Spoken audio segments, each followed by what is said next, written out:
Vision IAS magazine को कैसे current affairs के लिए कंप्लीट करें, कैसे हम इसके बहुत छोटे छोटे नोट्स बनाएं ताकि क्विकली रिवाइज करने में हमें हेल्प हो, कैसे हम हर आर्टिकल में प्रीलिम्स और मेंस के पॉइंट को सेग्रीगेट करें, और साथ ही कैसे हम इन सारे ही टॉपिक्स को लॉन्ग टाइम के लिए अपने दिमाग में प्रिजर्व करें। ये वो कॉमन क्वेश्चंस हैं जो बहुत से स्टूडेंट्स मुझसे पूछते हैं। आज मैं इन क्वेश्चंस को आंसर करने की कोशिश करूंगा।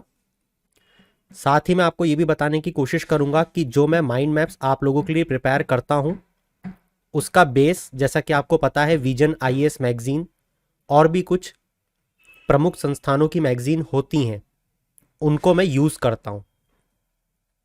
चलिए शुरू करते हैं।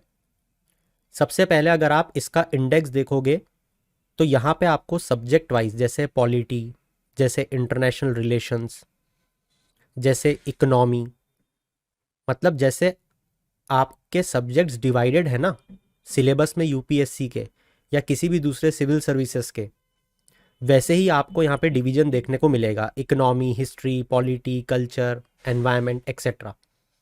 जैसे आप यहाँ देखोगे सिक्योरिटी भी एक मॉड्यूल होता है, एक एनवायरनमेंट है एक्सेट्रा। और कुछ खबरें इन शॉर्ट्स में दी जाती हैं। इन शॉर्ट्स का मतलब है छोटी छोटी खबरें। अब इनको कवर कैसे किया जाए, देखो सबसे पहले राउंड में इसके राउंड्स आप बना सकते हो। सबका अपना अपना तरीका होता है। हो सकता है कि कोई किसी मॉड्यूल को एक बार में कवर करे अच्छे से, कि आज मैं एक दिन में 4 मॉड्यूल पढ़ूंगा और अगले दिन मैं 4 मॉड्यूल पढ़ के इसको ख़त्म कर दूंगा। हो सकता है कोई मेरे जैसे पढ़ता हो। मैं राउंड्स में, जैसे पहला राउंड, उसमें जो सबसे इंपॉर्टेंट टॉपिक हैं और जो प्रीलिम्स और मेंस दोनों के लिए इंपॉर्टेंट है, मैं उनको सेग्रीगेट कर लेता हूँ और उन टॉपिक पे सबसे पहले मेहनत करता हूँ। तो मैं आपको ये बताता हूँ हर मॉड्यूल में से कुछ चीज़ें उठा के कि उनको कैसे आप प्रिपेयर कर सकते हो। सबसे पहले पॉलिटी की बात करते हैं। देखो पॉलिटी में कोई भी आप, जैसे मान लो प्रिजन रिफॉर्म उठाया, ठीक है। अब प्रिजन रिफॉर्म आप न्यूज़पेपर्स में ऑलमोस्ट हर चौथे पांचवें दिन पढ़ते हो कि हमारे प्रिजन में बहुत ज़्यादा ओवर क्राउडेड हो रहा है, ऑक्यूपेंसी रेट बहुत ज़्यादा है, बहुत सारे स्टेट्स और यूनियन टेरिटरीज़ में 130% का ऑक्यूपेंसी रेट है। ये क्यों हो रहा है हमारे यहाँ? ये प्रिजन रिफॉर्म्स का जो टॉपिक है, ये आपको यहाँ से कंप्लीट कैसे करना है मैं आपको अब ये बताता हूँ। तो जैसे ही आप इस टॉपिक पे आओगे, आपको यहाँ पे कुछ अलग अलग चीज़ें मिलेंगी। जैसे सबसे पहले वाई इन न्यूज़ मिलेगा।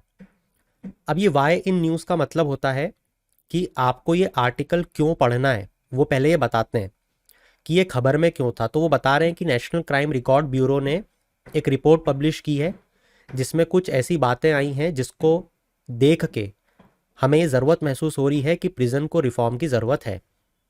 अब ये आपको क्या ही बताएंगे, ये तो आपको खुद को ही पता है, तो इसको हटाओ, फर्जी चीज़ है। हाँ, यहाँ पे इस रिपोर्ट की फाइंडिंग्स क्या हैं, ये आप थोड़ा से पॉइंट को जॉट डाउन कर सकते हो। अब देखो, जो एक सीरियस एस्पिरेंट होता है ना, उसको ये बातें पता होती हैं कि ये जो की फाइंडिंग्स हैं ये आपसे प्रीलिम्स में कोई भी नहीं पूछेगा, मगर मेंस में आप कहीं पे इसका यूज़ कर सकते हो, कोई भी 2 पॉइंट लिख सकते हो, ठीक है।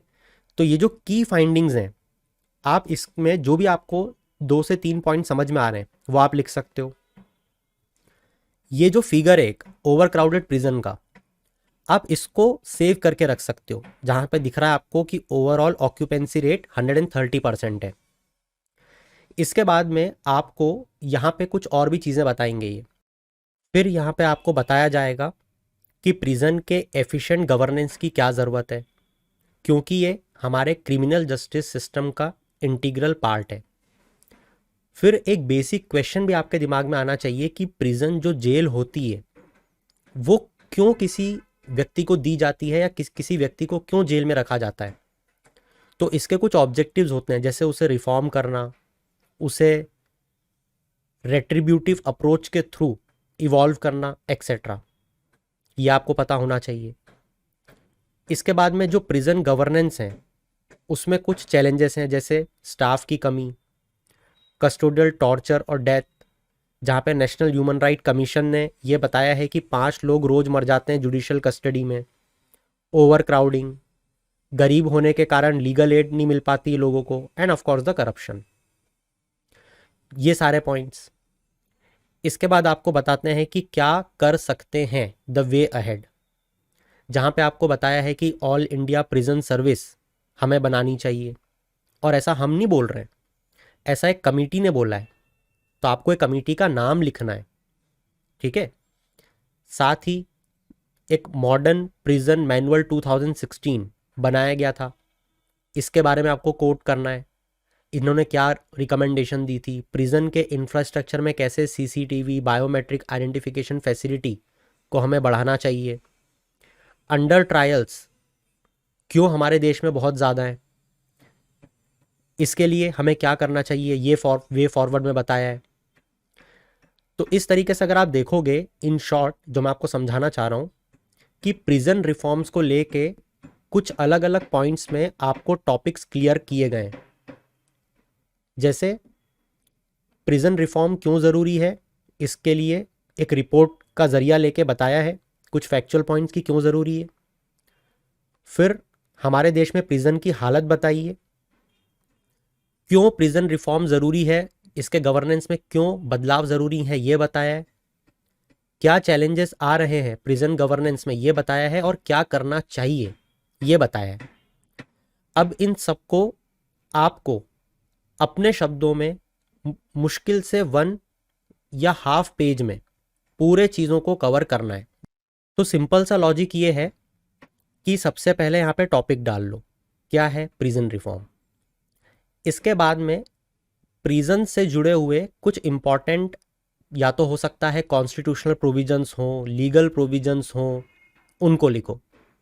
तो जैसे सबसे पहले वो एक स्टेट सब्जेक्ट है, ये आना चाहिए। ये प्रिजन किसकी जिम्मेदारी है, उसके बारे में लिख दो। ये प्रिजन रिफॉर्म अगर सेंट्रल गवर्नमेंट की तरफ से देखें तो कौन हैंडल करता है, उसका नाम लिख दो। ये कौन कौन से कानूनों से चलता है, उनके नाम लिख दो। समझ गए? ऐसे कोई भी 4 से 5 पॉइंट आप लिख सकते हो। इसके बाद में आएगा कि ये जो प्रिजन सिस्टम है इसके ऑब्जेक्टिव क्या हैं। जैसे ये आर्टिकल ने बताया कि रिफॉर्म करना है, डिटरेंस क्रिएट करनी है, रिफॉर्मेशन, रेट्रीब्यूशन एक्सेट्रा। इसके बाद एक क्वेश्चन फ्रेम करो कि प्रिजन सिस्टम को रिफॉर्म की भारत में क्या ज़रूरत है, और कुछ ऐसे की पॉइंट्स अपनी तरफ से लिख लो जो आपको याद रहेंगे। जैसे मुझे 2 से 3 पॉइंट हमेशा याद रहेंगे कि 130% का ऑक्यूपेंसी रेट है, प्रिजन डिपार्टमेंट में 30 से 40% वैकेंसीज हैं, 5 लोग जुडिशल कस्टडी में रोज मर जाते हैं, ऐसा NHRC बोलता है। और फिर कुछ अर्जी फर्जी पॉइंट भी होते हैं जो अगर नहीं याद आते ना तो उनको यूज़ कर लिया जाता है। जैसे वेंटिलेशन अच्छा नहीं है, सैनिटेशन अच्छा नहीं है। एक पॉइंट ये भी बहुत इंपॉर्टेंट हमने पढ़ा था कि SC ST OBC communities majorly prison में है, मतलब जो इनमेट्स हैं उसमें 67% ये कम्युनिटी के लोग हैं, ये आप लिख सकते हो। फिर जैसा हमने एक प्रॉब्लम देखी थी कि इतने सारे अंडर ट्रायल्स हैं ही क्यों, जहाँ पे हमने देखा था कि बहुत सारे लोग जो हैं जेल में वो अभी भी अपने केस के ट्रायल का ही वेट कर रहे हैं। समझ रहे हो आप, क्योंकि उनको लीगल एड ही नहीं मिल पा रही है। फिर ये फोटो आप चिपका सकते हो, इसको हेडिंग में बांट सकते हो कि ये जो अंडर ट्रायल्स हैं इतने सारे, इनका क्या कारण है, लीगल एड नहीं है, पॉवर्टी नहीं है। और फाइनली जो वे फॉरवर्ड में इन्होंने बताया था उसके कुछ सजेशंस लिख के आप इस टॉपिक को ख़त्म कर सकते हो, ठीक है। और NCRB का जो इन्होंने हमको इतना बड़ा एक वो दिया था नेशनल क्राइम रिपोर्ट ब्यूरो का बना के, उसको आप छोटे से में अपने शब्दों में लिख के इस चीज़ को यहीं पे ख़त्म कर सकते थे। याद है ना आपको? देखो नेशनल क्राइम रिकॉर्ड ब्यूरो का यहाँ पे देखो इतना बड़ा दिया था। अब ये सब आप बार बार थोड़ी पढ़ पाओगे, तो अपने शब्दों में उसको छोटा कर लो, ठीक है। तो इस तरीके से ये पॉलिटी का एक आर्टिकल हुआ। तो देखो यहाँ पे नेशनल लॉजिस्टिक्स पॉलिसी में सबसे पहले आपको ये बताया है कि हमारे प्रधानमंत्री जी ने इसको अनवील किया, ठीक है। हाँ किया, अच्छी बात है। फिर ये आपको बताएगा कि हमारे देश में लॉजिस्टिक्स का इकोसिस्टम कैसा है। अभी आप रोज पूछते हो और समझते हो अपने आप से, अपनी फैकल्टीज से, कि लॉजिस्टिक इकोसिस्टम हमारे देश में बहुत धीरे है। मतलब एक सामान अगर चलना शुरू होता है तो वो पहुंचता ही रहता है। ऐसा क्यों है? क्यों कनेक्टिविटी हमारे देश में कम है? तो आपको पता चलेगा कि हमारे यहाँ पे मल्टी मॉडल कनेक्टिविटी बेहतर नहीं है, जिस कारण से लॉजिस्टिकल कॉस्ट हमारे देश में बहुत ज़्यादा आती है। इस कारण से हमारे देश में बहुत सारे इनिशिएटिव जैसे पीएम गति शक्ति प्लान को लाया गया है। हम मल्टी मॉडल कॉरिडोर प्रोजेक्ट को लेके आए हैं। यहाँ पे लीड्स इंडेक्स की बात की है, जो आपको बताता है कि इकोसिस्टम कैसा है। आपको बताया जा रहा है भारतमाला, सागरमाला परियोजना के बारे में। तो ये सारे ही पॉइंट्स में आपको ये बता रहे हैं कि लॉजिस्टिक इकोसिस्टम में कौन कौन सी चीज़ें काम करती हैं। इन शॉर्ट अगर एक शब्द में बताना हो मुझे, तो स्टेक होल्डर्स कौन कौन है। ठीक है, इसके बाद शुरू होता है असली टॉपिक कि नेशनल लॉजिस्टिक पॉलिसी की ज़रूरत क्यों है। तो जो सबसे की पॉइंट है वो है कि हमारे देश में डेवलप्ड कंट्री के मुकाबले ज़्यादा पैसा लगता है लॉजिस्टिकल कॉस्ट में। और बहुत सारी चीज़ें यहाँ पे बताई हैं कि गवर्नेंस इश्यूज़ हैं, डिपेंडेंसी ज़्यादा है रोड्स पे, रोड ट्रांसपोर्ट हम जितना नहीं करना चाहिए उतना यूज़ करते हैं, एक्सेट्रा। ये सारी चीज़ें बता देने के बाद आपको ये बताएंगे कि नेशनल लॉजिस्टिक्स पॉलिसी में हम क्या कर रहे हैं, जहाँ पे आपको बहुत अच्छे से सूदिंग मैनर में 4 पिलर्स बना के दिए हैं। फिर इन 4 पिलर्स को यहाँ पे एक्सप्लेन किया है कि हम इन 4 पिलर्स के थ्रू क्या करने जा रहे हैं। अगर हम इनको इम्प्लीमेंट कर देते हैं तो इससे क्या बेनिफिट होंगे ये भी आपको यहीं पे समझ में आ जाएगा। मगर हर चीज़ के कुछ चैलेंजेस होते हैं, तो यहाँ पे पोटेंशियल चैलेंजेस इन्होंने लिख दिए। चैलेंजेस के बाद में यहाँ पे वे फॉरवर्ड कि इन चैलेंजेस से निपटने के लिए और इसको और बेहतर बनाने के लिए हम क्या कर सकते हैं। ठीक है, तो ये जो पूरा लॉजिस्टिक्स पॉलिसी है, अब आप इमेजिन करो कि इतना बड़ा तो आप बार बार नहीं पढ़ोगे। तो एक बार पढ़ लेने के बाद में आप लोगों को कुछ की पॉइंट्स जॉट डाउन करने, और उन की पॉइंट्स की मदद से आपको एक माइंड मैप अपने लिए प्रिपेयर करना है, जहां पे आप सबसे पहले देखो लॉजिस्टिक्स के बारे में ये लिखो कि हमें इसकी ज़रूरत ही क्यों है। ठीक है, आप यहाँ पे लिखो कि लॉजिस्टिक्स सबसे पहले तो होता ही क्या है। देखो मैंने यहाँ पे डेफिनेशन लिखी है कि इसका मतलब होता है सीमलेस मूवमेंट ऑफ गुड्स। फिर आप ये लिख सकते हो कि जो लॉजिस्टिक की कॉस्ट है, जो खर्चा आता है, वो कहाँ पे आता है, मतलब रोड पे कितना, रेल पे कितना, वाटर पे कितना, एयर पे कितना। फिर आप ये लिखो कि ये जो ड्राफ्ट नेशनल लॉजिस्टिक्स पॉलिसी है ये कितने पिलर्स पे बेस्ड है, उनके बारे में एकदम छोटे में, एकदम एक एक लाइन में लिख लो। क्योंकि इतना ही आप याद रख पाओगे, इतना रख लोगे तो भी बहुत ज़्यादा है। फिर जैसे हमारे देश में नेशनल इंफ्रास्ट्रक्चर पाइपलाइन है, नेशनल मोनेटाइजेशन पाइपलाइन है, पीएम गति शक्ति है, इनके बारे में भी लिखो कि ये सब इससे कैसे रिलेटेड है। जैसे यहाँ पे मैंने आपको पीएम गति शक्ति बताया है, यहाँ पे हमने देखा है कि पीएम गति शक्ति कैसे इससे रिलेटेड है। आगे चल के हम ये भी देखेंगे कि ये नेशनल मोनेटाइजेशन पाइपलाइन कैसे काम करती है। हम ये भी देखेंगे कि नेशनल इंफ्रास्ट्रक्चर पाइपलाइन और पीएम गति शक्ति आपस में कैसे कनेक्टेड है। तो कहने का ये मतलब है कि हर टॉपिक को आप एक दूसरे से कनेक्ट करने की कोशिश करो, और ऐसे कुछ एरोस के थ्रू माइंड मैप्स बनाने की कोशिश करो जो आपको बहुत लॉन्ग टर्म में चीज़ें याद रखने में मदद करेंगे। समझ रहे हो? तो इस तरीके से आप इन चीज़ों को कनेक्ट कर सकते हो।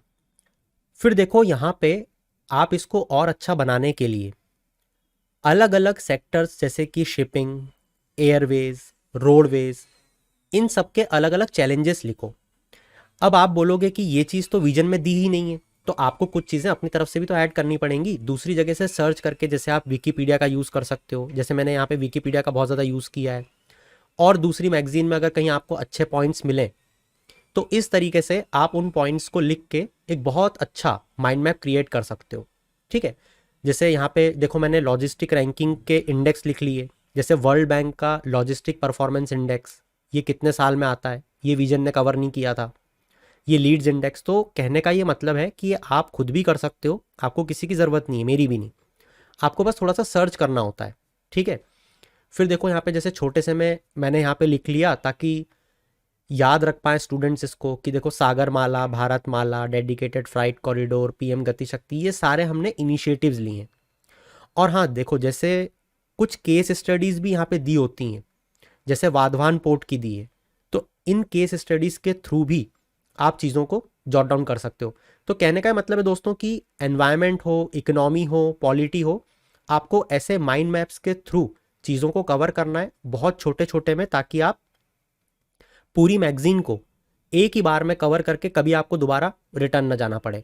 So that's it from my side for this analysis. अगर आपको कोई और भी डाउट है तो आप ज़रूर बताइएगा, मैं उस पर वीडियो लाने की कोशिश करूंगा। Till then keep shining, have a good day.